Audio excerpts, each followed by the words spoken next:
Live, here we are. I'm B minor. I'm the X Factor. And we're here with David Schneider. I'm excited about this episode. David and I connected a while back. He's got a rich basketball tradition, former professional player, and now a speaker that travels around inspiring and motivating and teaching life lessons through stories. So David, welcome. Appreciate you guys having me. This will be fun. I'm really looking forward to this. So yeah, man. Maybe let's just start. Give us a little bit of your background, man. Tell us about your playing, kind of how you got started into hoops and a little of your background. So I'll start at the very beginning. My dad was a college basketball coach for about 20 years. So coached all over across the country, played at Virginia Tech. So I have a very deep lineage of basketball history. Grew up in Clarksburg, West Virginia. He's still the only two-time state player of the year out of Clarksburg. So he never lets me forget that either. Then when he got into coaching, started at VCU, then went to VMI, where my older brother was born in Lexington, Virginia, and then Bowling Green under Larranaga, which was awesome. So we know Larranaga really well. Where I was born in Toledo, Ohio, so X closer to your neck of the woods. And then Tulsa under Tubby Smith, then went up to Pullman, Washington, be closer to your area.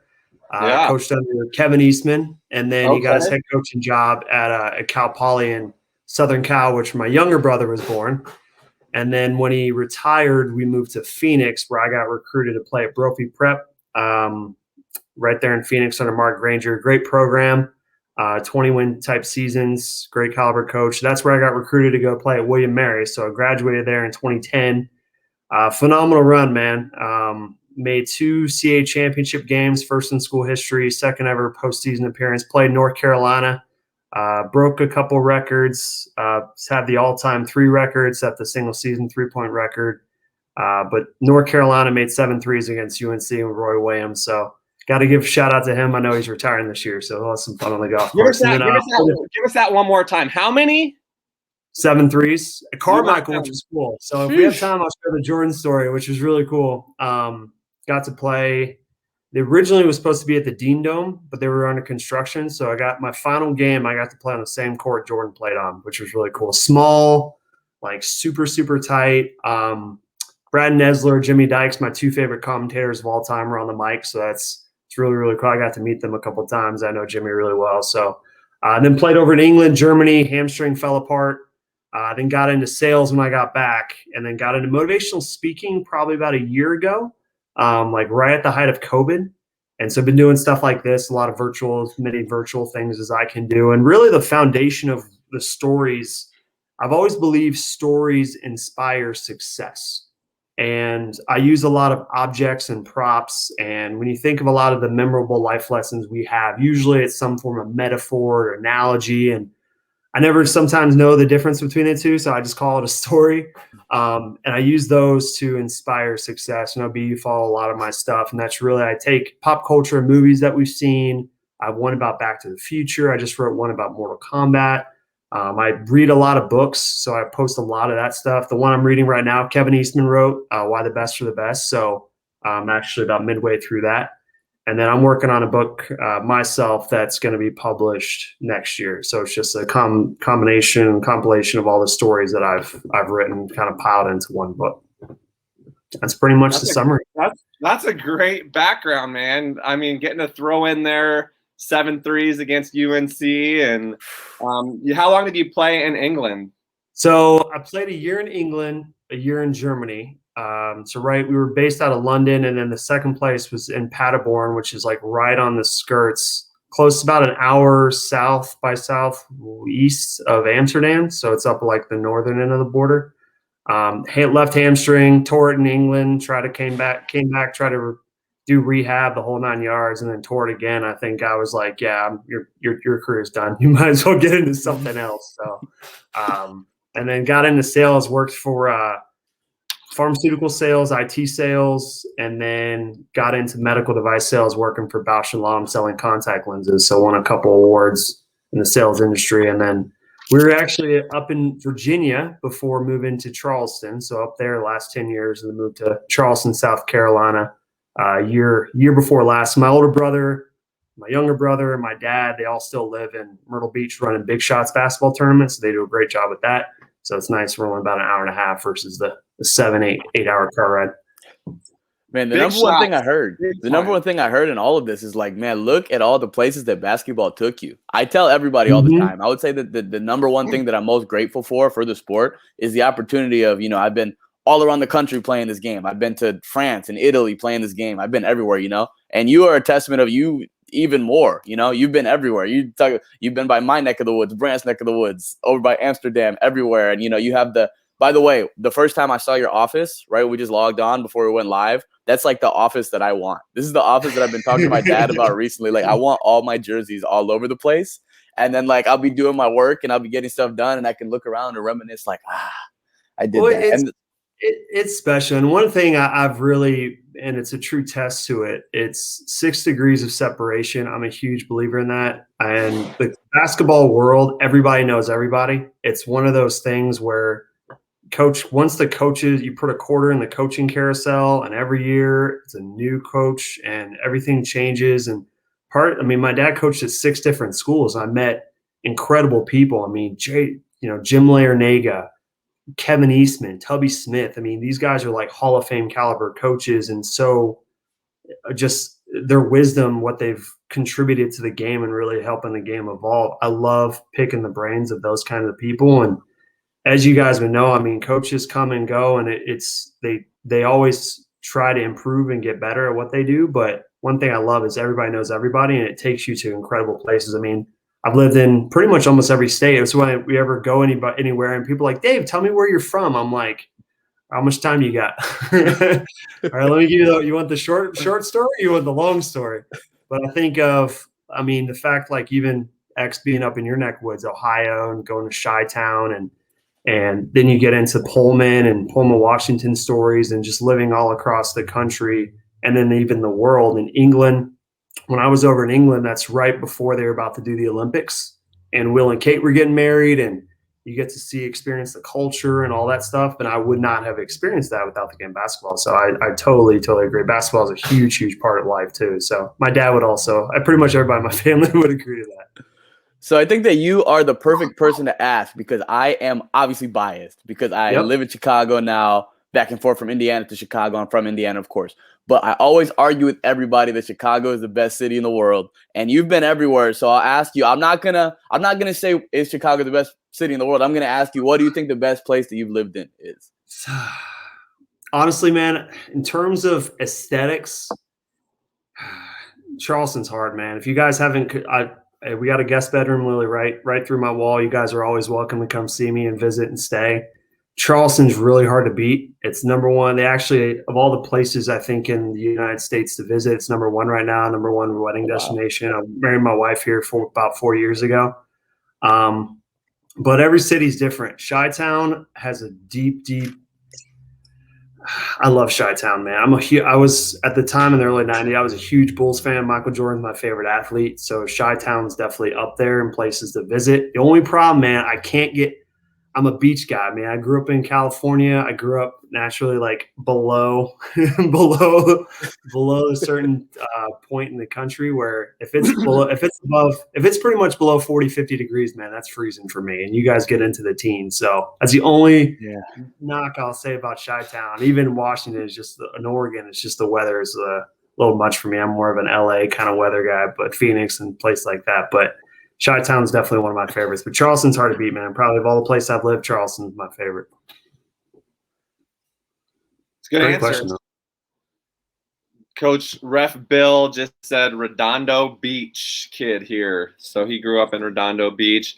Cal Poly, though, San Luis Obispo, talk about a beautiful place to live. San Luis Obispo is one of my favorite cities. It's slow, especially I took my wife Heather there like one of our first years about 6 years ago when we started dating, and I did kind of the memory lane tour, which was great. So took her all through the campus. Firestone Grill, which is still there, got the best tri-tip sandwich I've ever had. So one of the coolest moments though is when we went to SLO and visited Firestone. They still have a lot of the memorabilia from my dad coached. One of the pictures is I was a ball boy, and they had back in the day shot a lot of threes back in the day, and they used to keep tracks, and they broke a lot of conference records for the Big West. But they have a picture of the ball boys, and all four of us were like, my older brother was there, I was there, and it's still hanging up like on the wall there. And I was taking it. It was really cool. I was taking it in Ben Larson, one of my dad's players, his jersey's hanging up there. And it was really cool. So the owner is it's Kyle, but he actually is the son of the previous owner when my dad was there. So it's pretty much still a family ran business. And I was taking pictures of all this stuff, like sending it to Kevin, sending it to my dad.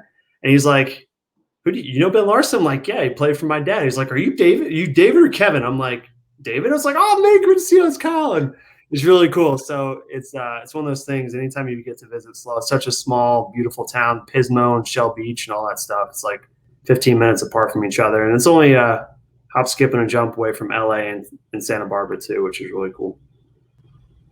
It's cool that you're like close to LA, but you're not in the craziness of the city.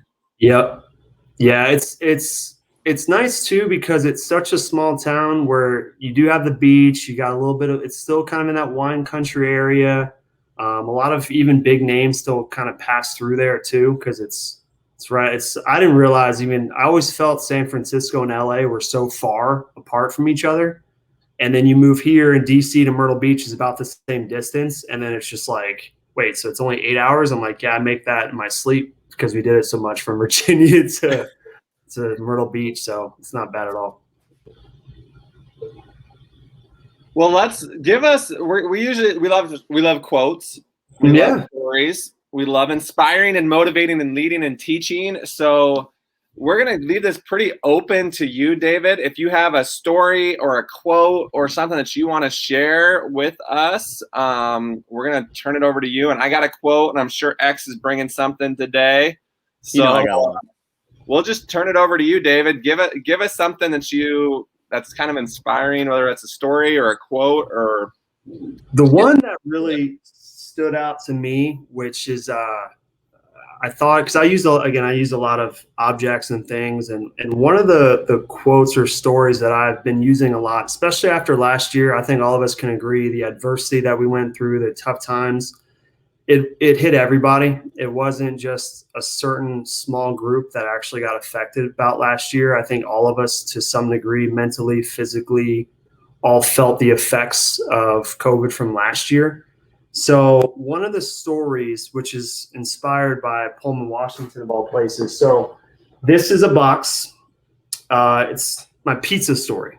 So I use a lot of objects, pizza, hats, candles, things like that. So this is actually a Pizza Hut box. Normally it's a little early. I would actually have stuffed crust pizza. It's my favorite kind of pizza. So the story that I tell, it's when I think of college, and X, I know you would agree, game nights, study nights, late nights, pizza. You eat a lot of pizza when you were in college, and you probably had some in the last couple. I assume in the last week. Am I probably pretty accurate on that one? So good old deep dish, Chicago deep dish. Yeah, right. So one of the things that I think about with pizza, I remember growing up in Washington State, Pullman, very similar to SLO, San Luis Obispo. It's a very small city. Pullman's not Seattle, so when you think of Pullman, there was only handful of places you could go. One of the places my mom would take my older brother and me was Pizza Hut. And he would be over, they had at the time a lot of video games, and he would be doing all of his video games. But I would be standing there with my little red cup watching the people at Pizza Hut make the pizza. And I became fascinated with the process of what goes into making the pizza. So I'm not going to bore you guys with the ingredients, and I want you guys to kind of fast forward with me to the point where the ball is in the shape of the dough is in the shape of a ball. It's about the size of a softball. It's still pretty small, moldable, but it's soft. And the reason I fast forward to that point specifically is that's when the dough, the pizza dough, takes on majority of the punishment. When you think of what the process is for that piece of pizza to get from start to finish, it gets thrown up in the air, it gets beaten up, it gets flattened. Then that wasn't bad enough. Then the toppings come. So X, what's your favorite kind of pizza? What toppings? I'm a pepperoni guy. X, I like sausage, but I like Hawaiian pizza the best. Can you put my brother's pineapple? I never understood that concept. Pineapple and ham, the best. Ham on a pizza. The B, what best do you got? combination. Pepperoni, There you pineapple, go. and pepperoni. There you go. You do pineapple and pepperoni? Yeah. Ooh, see, I'm not that Instead guy. of the Canadian bacon, I'd rather have pepperoni than Canadian bacon. So Unique conversation. Okay, so you get from the dough, it gets literally beaten up, it gets flattened, and then all this stuff gets piled on top of it. The cheese, the marinara, all the meat lovers pizza, all this stuff just gets piled and stacked on top of the pizza. Summaries, you go from getting beaten up, flattened, rolled on top of, tossed around, all this stuff gets piled on top of you. And then if those two things weren't bad enough, then you get thrown into a 500-degree fire. Heat's coming around you at all different angles. And I think about, as a student athlete, and X, since you're still there, I think of how relatable that was to me, not only of last year, but as a college athlete. And a lot of my demographic who I talk to are college athletes, and I know B, you would agree. You think of what they go through. And I think of when I played at William & Mary, that's the glory days of CA. So you're playing against ODU, VCU, George Mason. You got to go play VCU, got the Siegel Center. This is the year before they made the Final Four. So Joey Rodriguez is getting up into you. Then you Kent Bazemore still at ODU, just bigger physical guys. And I was a pretty big guy, but I still get flattened. I took a lot of charges. I got beaten up. Coming off screens, you get elbows to your ribs. You got broken ribs. The physical torment of what an athlete goes through. Then that wasn't the physical punishment of what you go through. Then all this stuff gets piled on top of you. You know, you have a game on Wednesday, Thursday morning at 8 o'clock, you got to take a 3-hour test. And you think of all the homework assignments and everything, all this stuff just gets piled on top of you.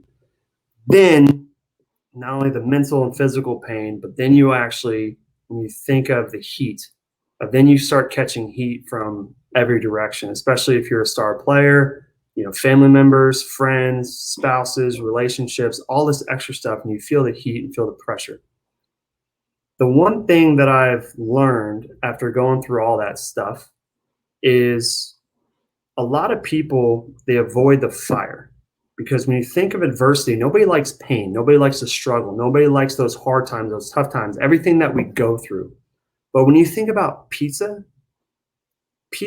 wouldn't be pizza without going through that process. When you think about the physical pain, when you think about the mental pain, when you think about the fire, one thing I know after going through it myself is, and the quote, the lesson that I always say is, hard times harden you. And soft dough hardens in the fire. And I think of who I was before and who I am after.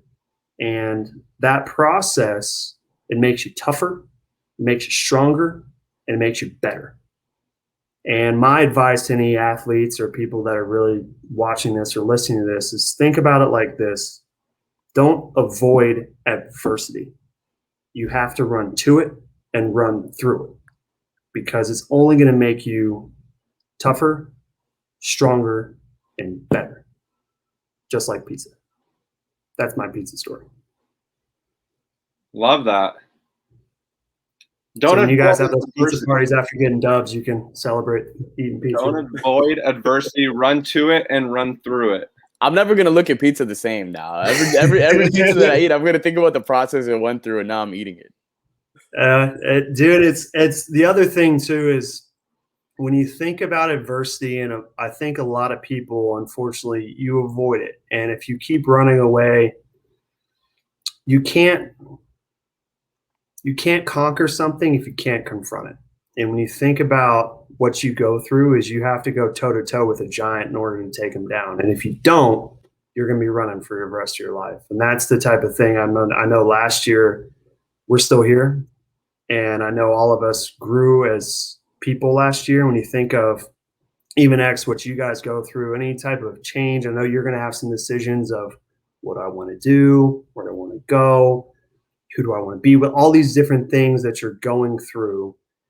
It's going to be a lot of change, and change usually has some form of conflict or some form of adversity. That all great champions have to do two things. One is they have to overcome some form of adversity, and then when time gets tough, meaning when the fire's all around you and the heat's turned up, you can't quit. You got to stay in the furnace until you're done. And that's the hardest part. It's not only the process, it's you can't quit at any point in the process. Because you think about pizza, well, great, I get tossed around, I get beaten up. Okay, well, if I quit there, I'm just a lumpy piece of dough. Or if I keep going to that process and the mental, all this stuff gets piled. If I stop there, I'm just a lumpy piece of dough with a bunch of stuff all covered around it. But it's the furnace, it's the heat, it's the pressure, it's all these different things that you go through. You got to go through all of it.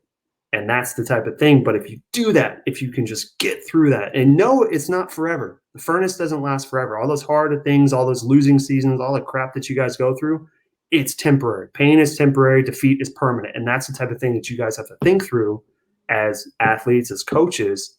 Losing seasons eventually will have a turnaround. And you have to trust in the process. And the quote I use a lot is trees take time to grow. You got to plant the seed.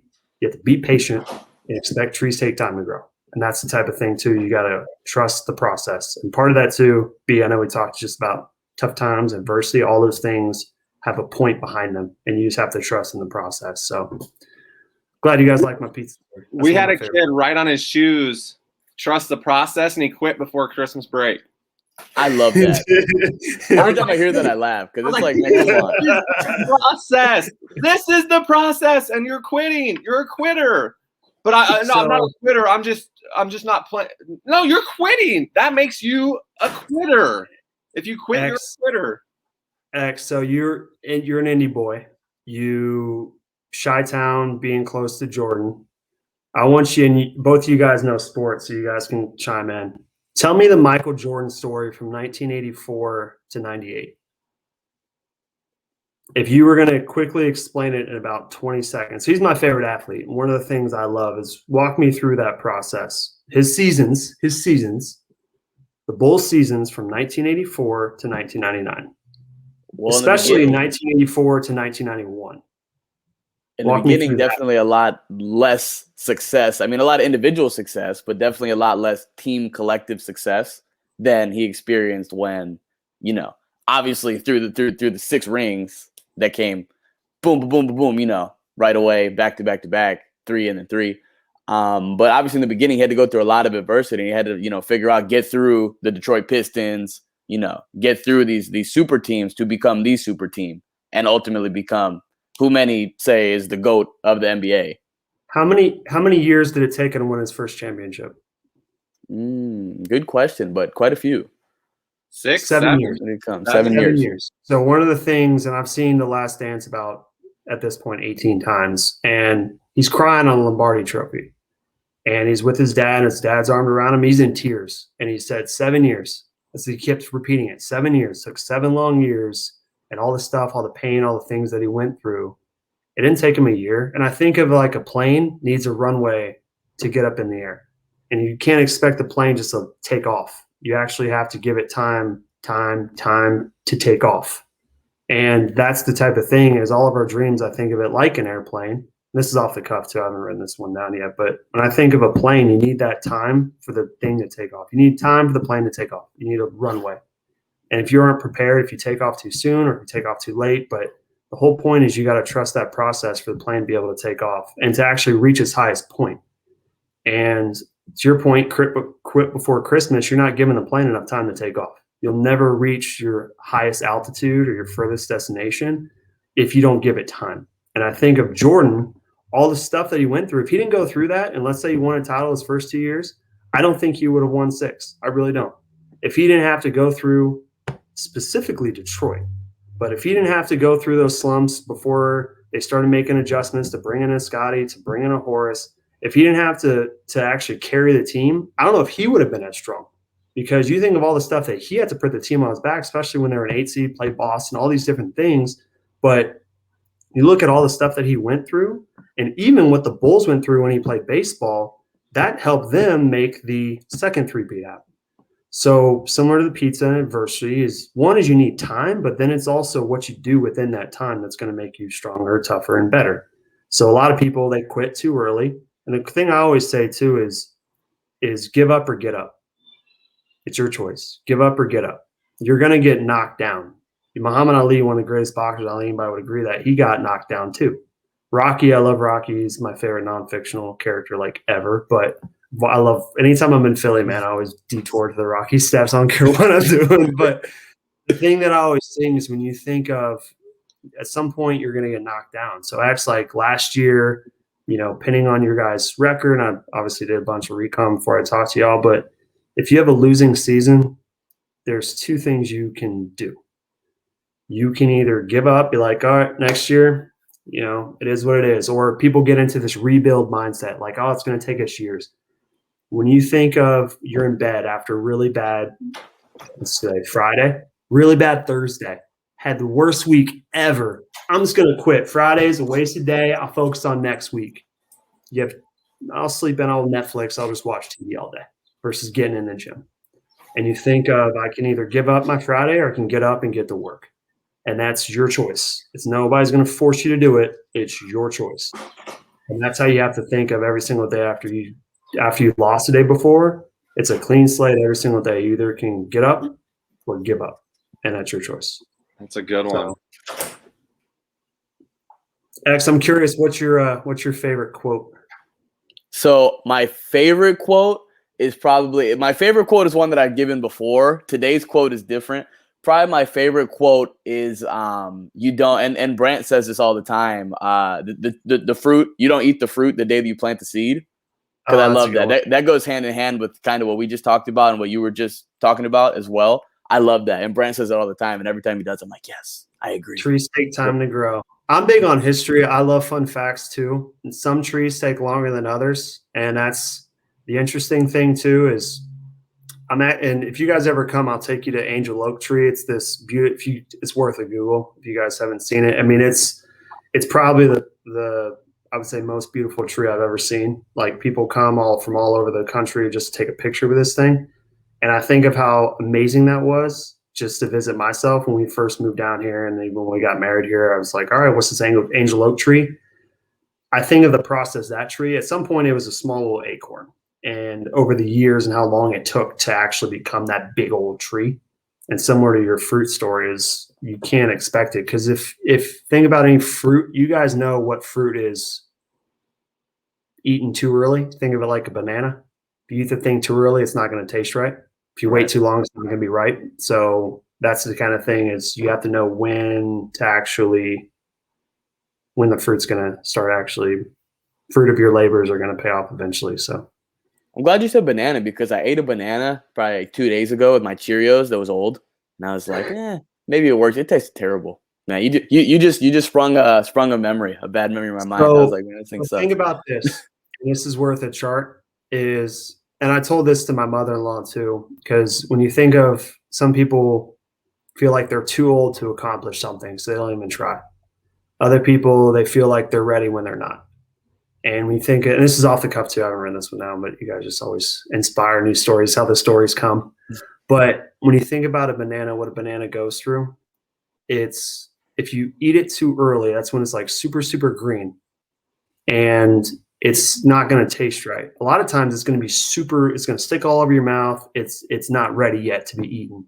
And that's how I think a lot of athletes are, just because they're freshmen, they were seniors and stars of their team, and now they're freshmen. It's like, oh, I should play on. And that's why the transfer protocol is like freaking outrageous right now because you don't pay your dues. And one of the quotes I use here, it's along with the banana, is people who pay their dues early receive the highest payouts in the end, similar to Jordan. So people who pay their dues early receive the highest payouts in the end. And if you eat a banana too soon, it's not ready, it's not ripe, it's going to taste terrible. On the flip side of that, if you wait too long, similar to you, X, if you wait too long, then you're going to pass your due date. Your talent's going to be gone. And a lot of times when I think of people who, okay, I'll wait till tomorrow. I wait till tomorrow. I'll wait till tomorrow. At some point, the banana is going to be tossed away. It's going to be thrown out. And so the key thing is you always have to know when that sweet spot is. And the sweet spot is the moment to strike and the moment to eat it. And that's similar to bananas. You have to know it. Nobody can really tell you that. That's something that you have to kind of feel out, but don't wait. Can't go too early. You can't go too late. There's a sweet spot that you have to find similar to a banana. Does that make sense? I like that. I love it. And the opportunist in me would say, because I think once you wait too long with bananas, you can make banana bread out of them, right? You can take a bunch of like old bananas and make banana bread, or no? I don't bake.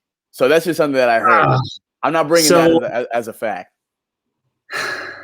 Again, it's like, how long are you willing to wait? It's a question mark, right? So it's like expired milk. It's like, how long do you want to wait? You want to risk it. Like, that's the kind of thing is I think I use a lot of food analogies because people either eat it, pizza and bananas, I like but food too. there comes a point, and I think of even from a talent perspective, talents have expiration dates. And if you don't use it, you lose it. It's unfortunate. Like, I think of my talent from 10 years ago versus today. I'm pretty sure my aunt Scarlett, she can beat me in a game of horse right now. Like, at some point your talent's gone. And it's a use it or lose it kind of policy with athletes. And that's why you do have to make sure that you are prepared, similar to the banana, but you also have to know when that sweet spot is. And I think a lot of people, they wait too long or they don't feel like the time is right. It's always a guessing game because every person's different in terms of when that right time is. It's the prime. That's really what you're doing is you're waiting for your prime. And there comes a point where, think of it like a mountaintop. At some point, the athletes are going to rise to the top, and then at some point, they're going to plateau and then start going down into the farewell tour season. Like, that's usually what athletes, they have their prime seasons, and then they start trickling off because a lot of the recovery times, injuries, all these things usually happen. But a lot of times think, okay, I'm just going to immediately get to my prime, like right as a rookie. But you think about how many dominant rookies there are in the league, especially the NBA or even college basketball. Yeah, I mean, you can say the one and dones, kind of, but how many one and dones consistently have produced winning seasons or have consistently produced better outcomes for the league? It's usually the people who are in their prime are dominating the league, usually. You have maybe one. Look at the All-Stars. How many rookies are All-Stars? Like, LeBron James has been in the league for, 30 years now? Like, guys like that dominate the league, but very few rookies do. They got to earn their, again, people who pay their dues early receive the highest payouts in the end. So I think as you got a similar to banana, you got to know where that sweet spot is when that prime time happens. And then you got to strike and continue to be consistent with production and know at some point it's going to reach that expiration date and you're going to get tossed out. Sucks, but then it's life. It's a whole nother game it's a whole nother banana when you actually get outside of college, and you'll quickly find that out. It's a whole nother banana. Yeah, whole nother banana. I'm getting through with this banana, and now I got to go right to another banana, huh? Yep. Right away. That's okay. So one of the things that is a huge inspiration for the book that I'm writing, it's called Storytime, and it's in the shape. The storyline is in the shape of a W, and everything. All my stories, I hope, have one goal. They inspire success. Success to me means. It's simple terms. It's simply winning at something. And the something is the most debatable topic, usually in my mind. So stories inspire success. Success is winning at something. That something, there's two categories. The first category is I want to help you do something good. Something good. I work with a lot of student athletes. So student is pass something as small as pass a test, as big as graduating, as extra in that category. Mr. 3-team all academic, which is awesome. That's third time all academic, which is great. And then the other point of an athlete is you want to win an award or win a championship. That's usually the categories. So pass a test, graduate, win, just perform in a game, win a game, or win a championship, win an individual award. So I would define those things as something good, something positive. On the flip side, the second category is stop doing something bad.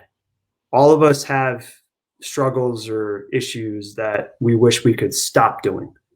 So I call those the 8 deadly sins is what I call them. So first one is envy.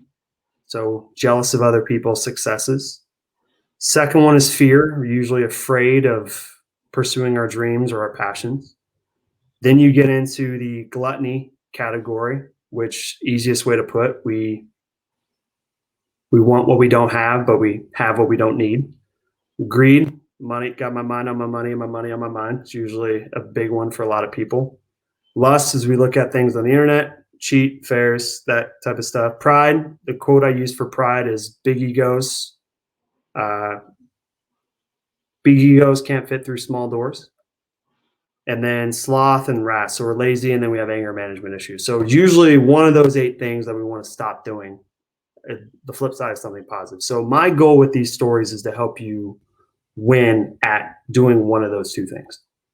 And the outline of the story is in the shape of a W. So the W, if you guys can actually see it, starts with my senior year in high school, 20-win seasons, and you're kind of the big fish, small pond. You go down to your my freshman year, new fish on the kid, new kid on the block. Sophomore year, we made the CA championship, first time ever in school history. My junior year, if you guys have to look at the records, we went from CA championship caliber team.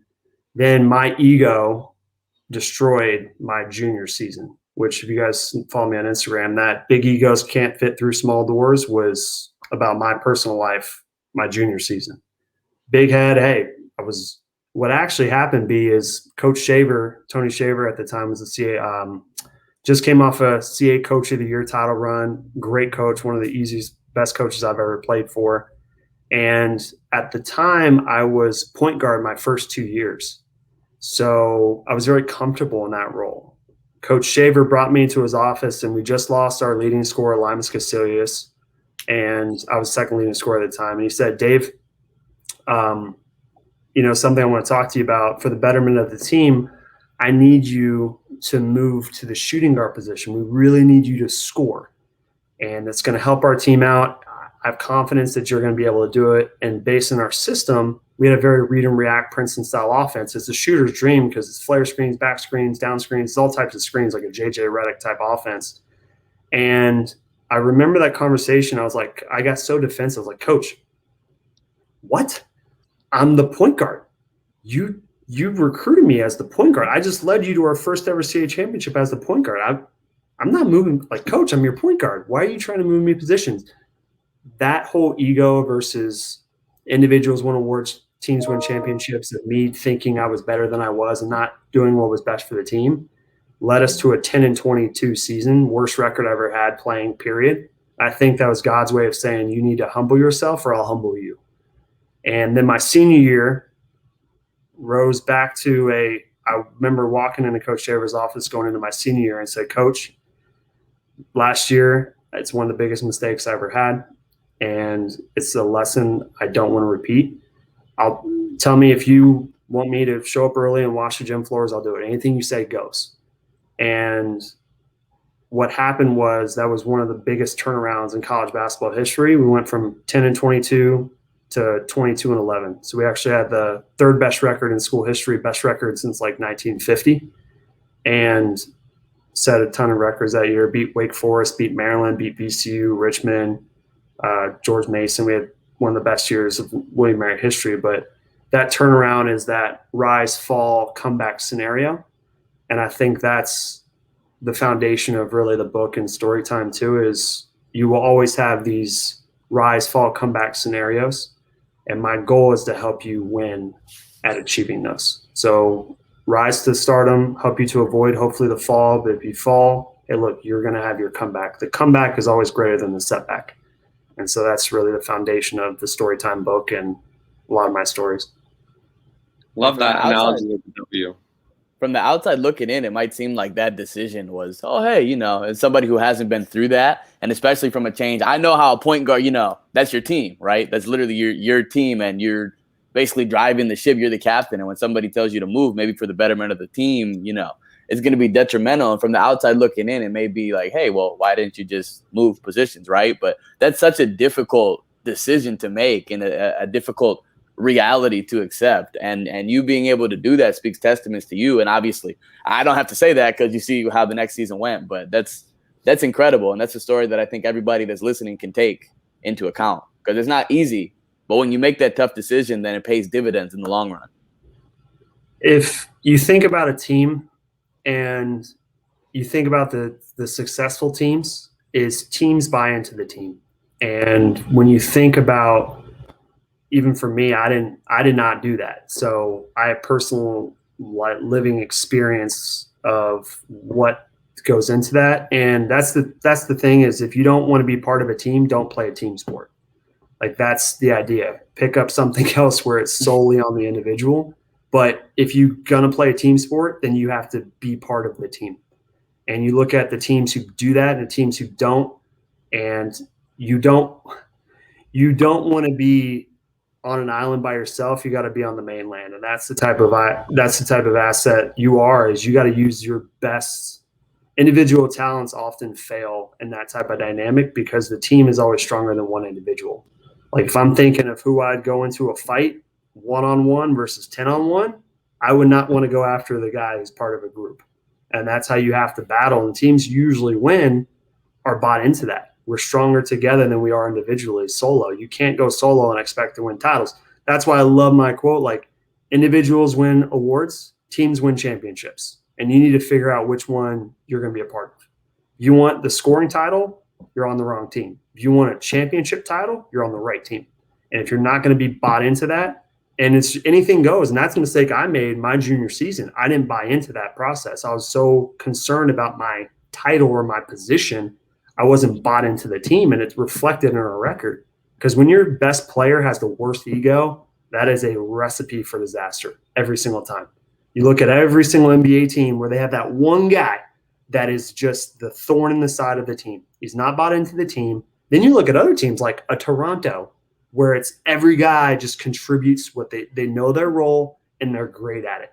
It's like a television show. Everybody can't be the main lead. You need role players to complete the roster. And that's the type of thing. You got one guy rebounding, you got one guy's assist, you got one guy's the leader, everybody has a different role in the team, and you have to be bought into that role and do whatever. Don't think of, you have to think coach knows better than you do. And he's mathematically putting together, and I use a poker analogy, but you can't have more than one king and a flush. Like you think of, if you're going to have the best hand possible, every single card has a certain role to play. The 10, the jack, the queen, every single role has a role play to get the highest hand. And if you want the highest hand and you want to actually win and go all in with that, that's how you're going to win consistently, is every single player has a certain role to play. And you have to accept the first mistake I made is I didn't accept my role. You have to accept your role first. Then you have to do your role the best of your ability. If you do those two things, that is how you guys are going to win and win consistently. And if you can get your team to do that, then that's how you can easily turn around a season pretty quick, to be honest with you.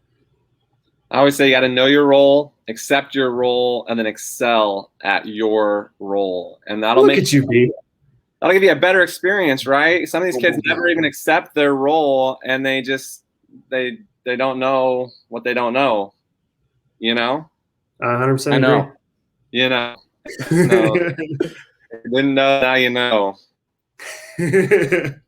I have an interesting one. I was on last night on Twitter. I found out that a kid that I've been recruiting pretty hard committed somewhere else.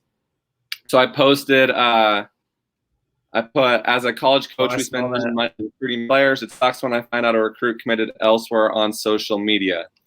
And a lot of people, there was people that were like, oh, you're soft, coach. And you know, just it goes both ways. And it does go both ways. There's definitely coaches that post stuff on social media. I don't think there's very many good coaches that post that they're leaving a school on social media before telling their players.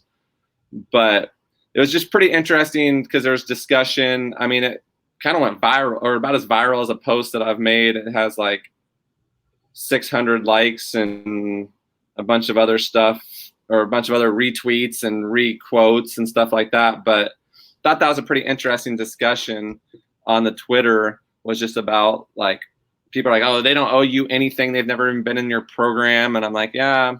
So it's just kind of an interesting Twitter debate that's kind of going on. Like, do they owe me something? But it's like, I respect kids that do take the time to call or text even. Like, even if it's a text message. And sometimes I get bulk ones that are just like, I know they cut and paste that same thing because it says, dear coach. That's okay. It's better than seeing it on social media, I feel like. I think there's definitely a respect factor with any person that you're dealing with. And I think of it like you're breaking up with someone. Some people do it via text now versus even in person. Like, you think of the level of respect in person versus a phone call versus a text versus social. And that's usually the progression. When you think about it, anytime you're going to cut that off. Now, granted, like, yes, the student, are they binding? Are they in a relationship with the school? No, but I don't think, and I lived it, so I know what a coach goes through to recruit a kid.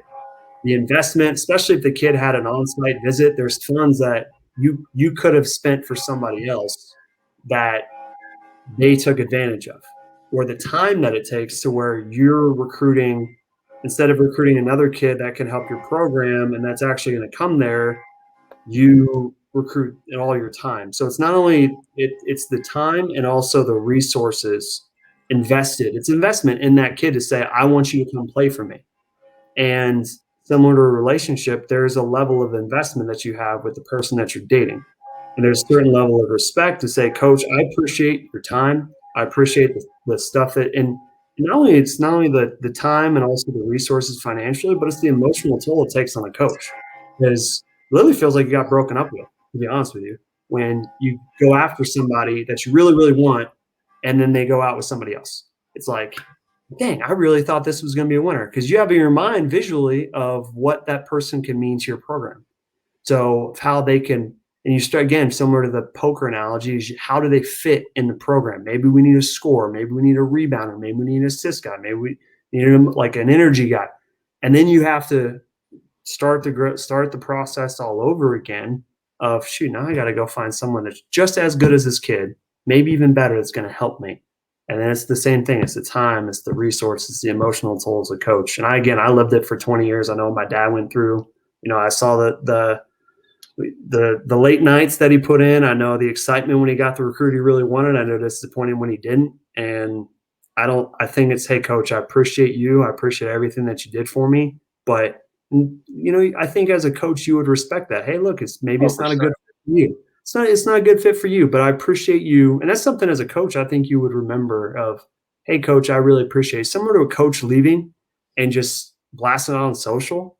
It's like you realize you only got promoted because of the players that played for you actually gave you a championship so that you could go and coach at a higher program and earn more money for your family and put you in a better position long term. Like, you didn't do that by yourself. Your players helped you do that, and your assistant coaches help you do that. So have respect for the people under you, because that's why I always love servant leaders, is when you think of, and the analogy I always use, and I actually was thinking about Steve Kerr in particular, is you think about a servant leader, I think about like an ice cream cone. Visually, I don't have any prop with me, but you think about the most important part of the ice cream. The cone is the coach. And the bottom part of the ice cream cone is the head coach. The players are the ice cream. That's the sweet part. That's the most important piece. That's what helps you win.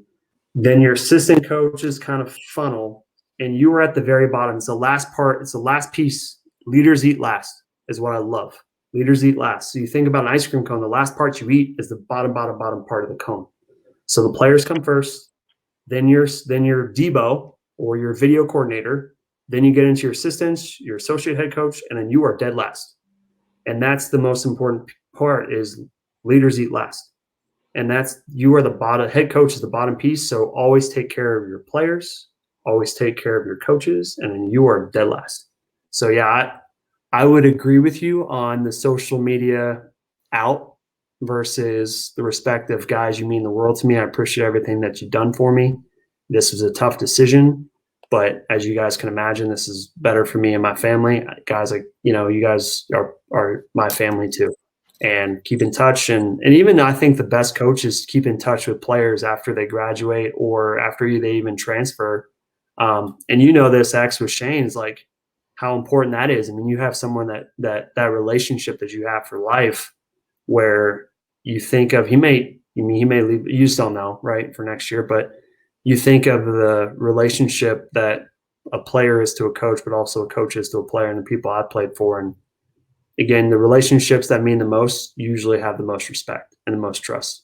And it's something that's earned over time. But that ice cream analogy, I always think of that servant leader is someone who takes care of, the general takes care of his troops. So I would strongly agree with you, B.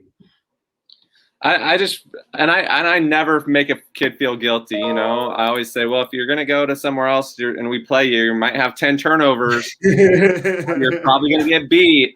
But I never want a kid to feel guilty for them doing what's best for them, right? It's not about me. It's about them and their future.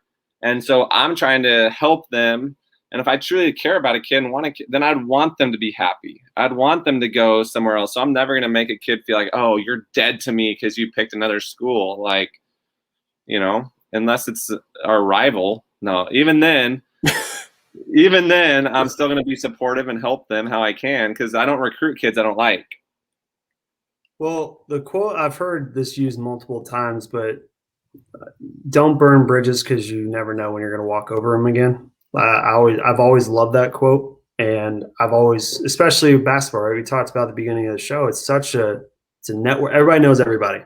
It's 6 degrees of separation. This coach knows this coach and this player. A lot of former players become coaches, and you never want to burn those ties and those bridges because the relationships run deep in college basketball. They do. Like, everybody knows everybody, and that's why I always treat people with respect. And I've always been let me know if there's anything I can do for you. Like, I'd be more than happy to help you. And I may not be a good fit, but at least, hey, I'm going to put you in the right direction or put you into contact with somebody who may be better than me at this topic or whatever it is. But I've always been a big believer, man. You just never know. Even I think of like a lot of my stepping stones of even in sales. Coach Shaver is the one who helped me get into pharmaceutical sales. He's like, David, I know you're done playing. Would you be interested in getting into sales? I think it'd be great. You're a great people person. Be great at it. Then my former manager of my first job helped me get the last job I was in. So it's similar to basketball, is all these different places and coaches and players. It's very similar to that, is people who have other people's best interests at heart always say give more than you take, because you never know the impact that I could actually have for you down the road. So I think it's pretty impactful.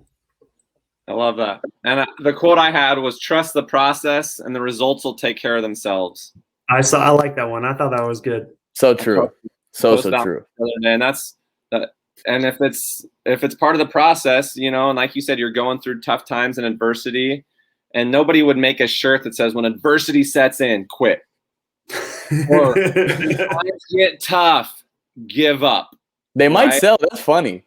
They might sell. It's kind of funny, but I was like, that's kind of what you did to these kids that just have quit, you know, that it got tough, it got hard, and instead of pushing through and working harder, they had somebody in their ear telling them, oh, Coach Minor, you know, the Pacific's team screwing you, and you should be this, and you're better than that, and that kid's not as good as you, and yet he's playing. And instead of like, what my dad would have told me is, are you the first one in the gym? Are you the last one out of the gym? If you answered yes to those, still get better. There's a reason why coaches have egos. Coaches are paid to win. If you're not playing, there's a reason why. And so, I mean, when adversity sets in, give up. And then this kid quit, and I tried to tell him, hey, it's okay, it's you're a quitter. And he tried to come back at me like, I'm not a quitter. I'm like, but you just quit, so that makes you a quitter.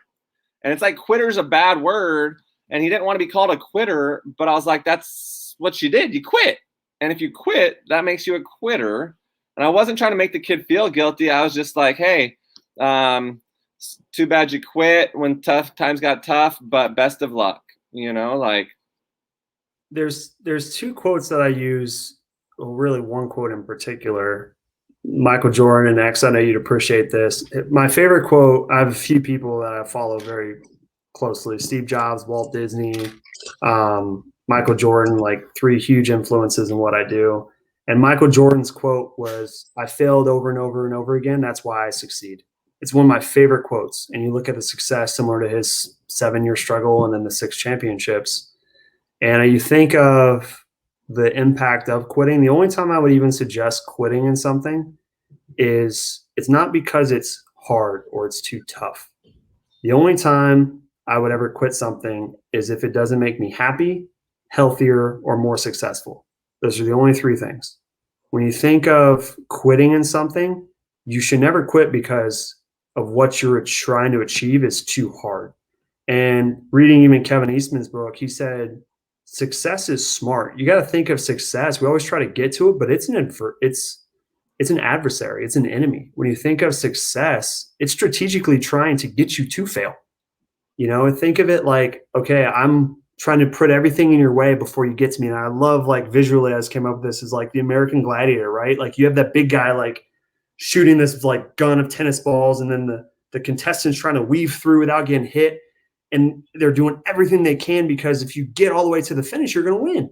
So success is like turbo blaster, like blasting all these like cannons and all these different things. But I think of it of success is trying everything to put in your path, trying to put everything in your path so that you trip up, so that you fall, so that you quit, so that you give up, so that you never reach your end goal. Because if you win, then they can't win.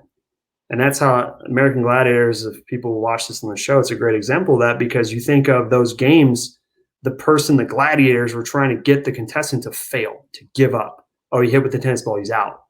And the contestants who overcome that adversity and strategically start kind of weaving through and ducking and moving and all the stuff they had to do to get to the finish. And you think of everything you two have achieved, I would assume that it wasn't a straight line, right? I love the visual. I've seen it multiple times on social. It's like the guy who canoes and then goes through the tunnel and climbs himself out. Like, and the quote I used, and I was hiking with Heather in Tennessee, is the path to the top of the mountain is never a straight one. The path to the top of the mountain is never straight. You think about the bottom of where we are all at rock bottom, and you always want to get to the top of the mountain. It's never a straight line to the top of the mountain. You think about the hiking you guys have ever done to the top of the hill. You got to go through, you go up, you go down, you go around the mountain, you go under rocks, over branches. And you think of, to get to the top of the mountain, you're going to have to overachieve and go around a lot of tricky areas and go through adversity to be able to get there. And it takes time. I know one of the messages is trust the process, but somewhere to the top of the mountain, and I think I was reading Antonio Neves' book, Stop Living on Autopilot. And he said, think of it like Everest. You would never have someone helicopter you down and just drop you on top of Everest, because your body would not be acclimated enough and you would die. The whole point is, with the climb up to Everest, there's like 10 different stations for you to get there. And there's base camp, and then you go to another base camp, then you go to another base camp, then you reach the top of the mountain. It takes like months and months and months and months. It's not just a one-day trip. And if you want to reach the top of the mountain, you have to trust that process, that it's getting you ready to reach the summit, but you have to go through and trust each part of the process. But if you just think you're going to be plopped down to success, it's going to be very short-lived. And you think of people that overnight successes usually take years to achieve. That's one of my favorite quotes too, is you think of, I think they usually say it takes 10 years to become an overnight success. And it's a process. Nobody becomes an instant sensation. So that's the type of thing too. You got to think about that process. And yes, if you quit today, you'll be quitting tomorrow, but understanding of the long-term ramification of that decision, where it's not the first time in your life. Next, you'll find this out once you get into the real world, is the stuff that you're doing now is prepping you for tomorrow. So the quote I use a lot today is win tomorrow today. Win tomorrow today. So the stuff you're doing now is setting you up for future success, and just trust that process. That makes sense? Absolutely. Yeah, I love that. Win tomorrow today. By how you prepare, because you don't eat the fruit the day you plant the seed. Boom. I love it. You know I love it. You know how I feel, and I know how you feel about them. That is so true. It works the other way too. You don't get fat the day you eat the cookie. Right? Like, people don't think about that. Your teeth don't fall out the day you forget to brush them. That's true. Maybe they do. But it's about that. You're talking to somebody that had 11 cavities in her baby teeth, man. So yeah, I understand that process. It does take time. Well, that was awesome, David. Well, I really appreciate you sharing some great stories and some valuable insight. X, you got anything you want to give a shout out? Anything before we wrap it up? Yeah, I just want to give a shout out to David and to everybody that's listening. First of all, we appreciate you. And second of all, if you did not find you listened to this whole thing, you didn't find something valuable, I would rewind and watch it again, because there's a lot of gems that David just gave us. So I appreciate you for that. And yeah, man, I hope we can stay connected. Absolutely. Absolutely. The last thing I would say for you guys, so I always say it at the end of any podcast I've been on. It's all about writing your story. So my book and really everything I'm about is story time, and stories inspire success. But for both you guys, starting a new season, starting the off season, the real season is the off season. So that's the first thing I'm gonna tell you guys. The real season is the off season. So take this time to prepare and to practice and to prepare. Winning tomorrow today starts today, but is to always remember to write your story. Your story is whatever you make it. So make it a good one and one worth reading. It's to always grab your pen and keep writing until you run out of ink. So for this off season and this upcoming season is make history or be history, but it's to write your story and make sure that it's one worth reading. So you guys are going to crush it. I'm excited to see the results for next season. I know you guys got a lot of off-season preparations to take place, but I always know too, if there's anything I can do for y'all, like let me know. I'd be more than happy to help you guys. I appreciate that. And always likewise too. Yeah, buddy. And I know you're not just saying that because I did take you up on this. You said that and I was like, well, actually, I know what you could do. You could come pour some wisdom and some knowledge and some information to our podcast. And I took you up on it. So now you got one in the bank with me if you ever need anything, David. If you're ever back out here in the Northwest, man, Oregon, Washington, make sure you let me know.